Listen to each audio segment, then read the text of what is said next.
Fundamentals of Sanatana பயிற்சி பட்டறை நேரடி மற்றும் இணைய வழி வகுப்புகள் டிசம்பர் 13 முதல் 17 வரை. Admission closes on 12th December. தொடர்புக்கு 7338824242. மாண்புமிகு பேரவைத் தலைவர் அவர்களே, கடந்த வாரம் பெய்த மழையால் வரதராஜபுரம் பகுதியில் முல்லை நகர், தனலட்சுமி நகர், பிடிசி நகர், அஷ்டலட்சுமி நகர் போன்ற இடங்களில் பெருவெள்ளம் ஏற்பட்டு பத்திரிகையெல்லாம் தொலைக்காட்சியில் நீங்கள் பார்த்திருப்பீர்கள். உங்களிடம் எடுத்து வந்து காண்பித்தேன்.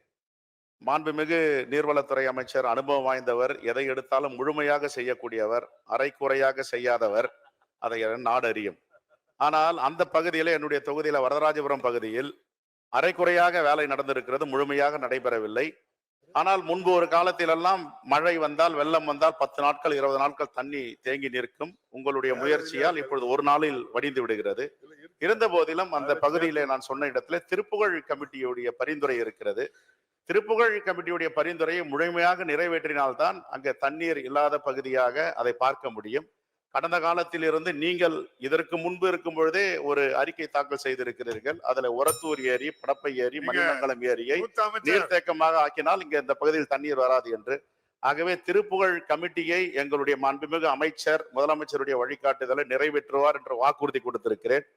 எல்லா இடத்திலும் ஏற்பது போல் நெருக்கடி எனக்கும் என்னுடைய தொகுதியில் இருக்கிறது. ஒரு உத்தரவாதம் கொடுத்திருக்கிறேன். வருகின்ற நிதிநிலை அறிக்கையில் எங்களுடைய மாண்புமிகு நீர்வளத்துறை அமைச்சர் இதை நிறைவேற்றவில்லை என்றால் திருப்புகழ் கமிட்டியை நான் சட்டமன்ற உறுப்பினராக தொடர்வது அது அவர் கையில் தான் இருக்கிறது என்று. ஆகவே மாண்புமிகு நீர்வளத்துறை அமைச்சர் இதை நிறைவேற்றி தருமாறு அன்போடு கேட்டுக்கொள்கிறேன். மாண்புமிகு அமைச்சர் உறுப்பினர் நல்லா மாட்டிக்கிட்டார் எங்கிட்ட. நெக்ஸ்ட் முறை எம்எல்ஏ வரணும்னா என் கையில் இருக்கு. ஆக திருப்புகழ் கமிட்டி மட்டும் திருவாசல் கமிட்டி கொடுத்தாலும் சரி, நீங்கள் சொன்னது எனக்கு தெரியும். அதனால் நான் முந்தின நாள் கூட அந்த அதிகாரிகளை கூப்பிட்டு பேசியிருக்கிறேன். கவலைப்பட வேண்டாம், குறை தீர்க்கப்படும்.